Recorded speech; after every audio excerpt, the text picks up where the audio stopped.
you're gonna fail. It's okay. Okay? You're gonna fail. And I'm not talking about the tests. It's one thing. I'm talking about to your knees, your skin, bloody, fail. And that's okay, because you know what? You know down deep inside of all of you, that's how you learn. You need to be motivated by failure. How'd you learn how to walk? You crawled, then you fell down, busted your tooth, got some blood in your mouth, get up and you walk, right? Self-directed.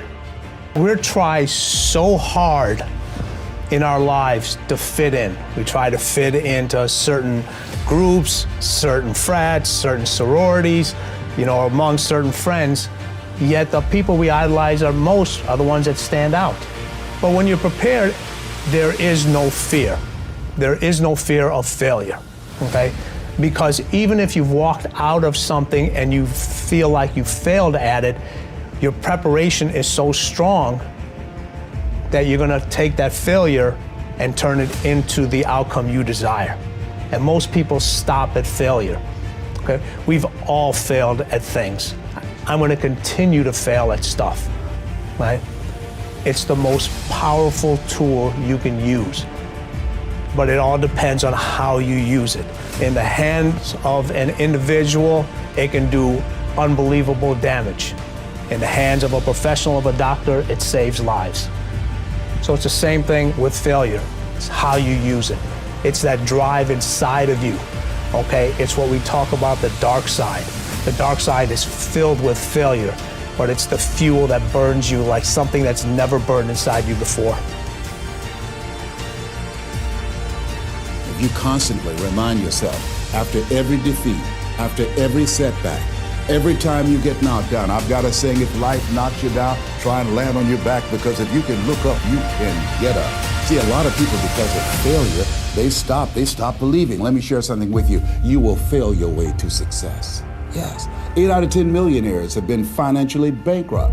You will fail your way to success. It doesn't matter how many times you fail. It doesn't matter how many times people tell you that you can't do it. It doesn't matter if you don't have a dime in the bank. You will fail your way to success. You don't make excuses for the failure, you grieve it. You feel the pain. You don't brush it off, you don't downplay it. You feel the pain and you don't rush to feel better. Now, listen, this is a principle of life I'm about to tell you. To get past it, you gotta go through it. That's true in so many areas, but it's particularly true with failure. To get past your failure, that failure in your life, you gotta go through it. You can't go around your failure. You can't go over your failure. You can't go under your failure. You can't ignore your failure. You need to grieve the failure.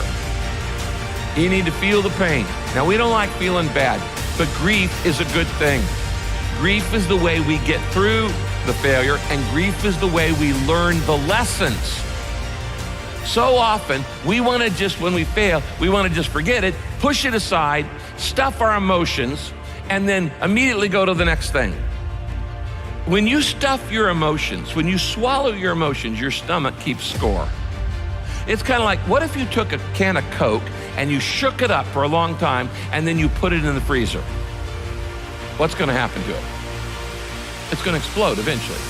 It's going to come out sideways. And this happens in your life when you don't deal with your emotions properly.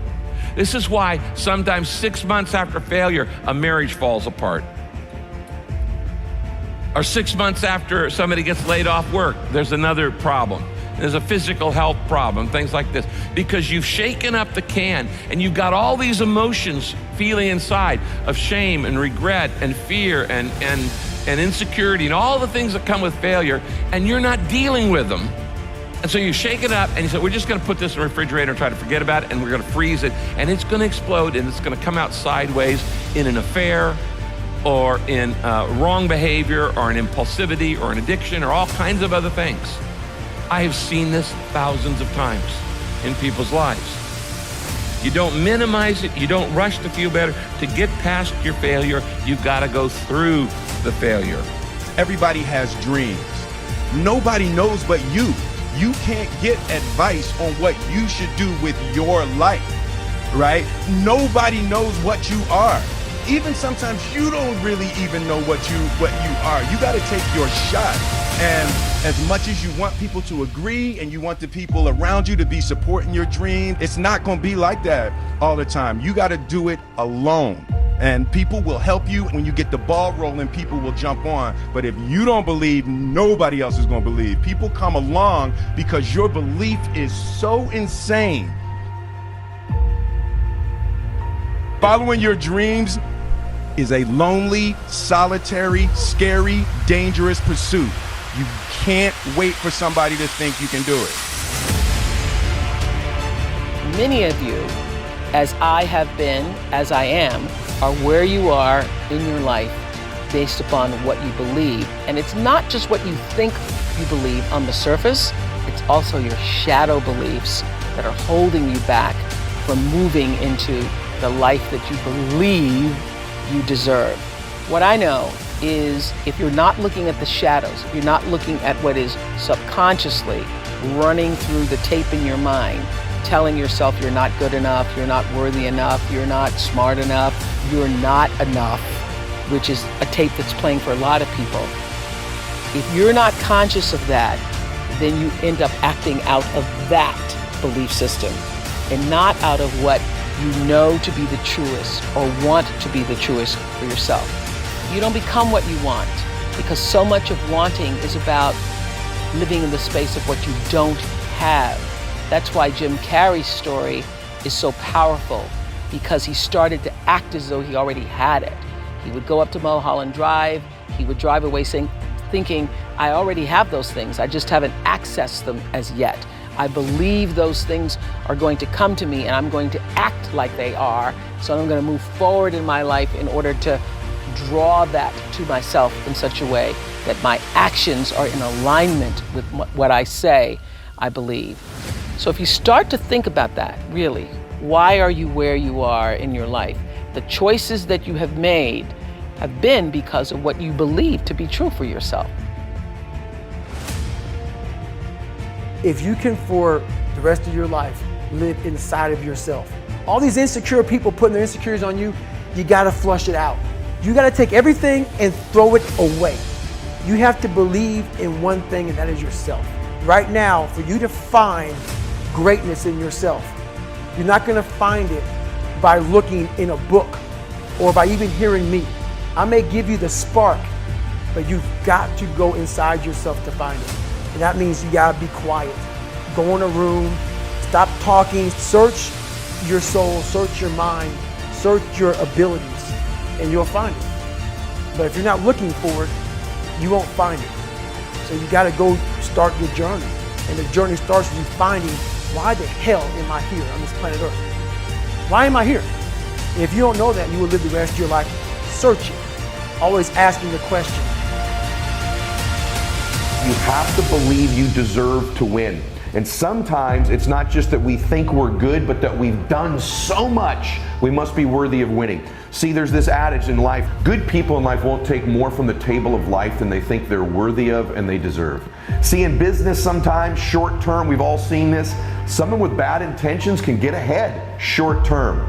But you always reap what you sow. Karma is always a real thing. And eventually the people that take shortcuts, that cheat, that hurt other people, that have ill intent, the world, the universe, God sort of finds a way eventually to get them where they're supposed to be. But good people will never take more than they think they're worth, which is why the mandatory requirement for good people to win is they believe they deserve it. They believe they're worth winning. And sometimes it's not just who we are that we need to believe in, but what we've done in this sense. That sometimes you've got to outwork everybody, and you've got to be willing to do the things nobody else is willing to do, so you begin to convince yourself, man, I'm doing all the things everybody else is unwilling to do, so I deserve to get the results other people aren't going to get. I'm doing the things other people aren't willing to do. I'm paying a price that's so much greater than other people that I'm worth it, that I deserve to get results they don't deserve to get because I've been willing to do the things they've been unwilling to do. So the last piece is often self-confidence can just frankly come from outworking everybody and convincing ourselves, man, I've been doing the things nobody else is willing to do. I deserve to get the results nobody else deserves to get.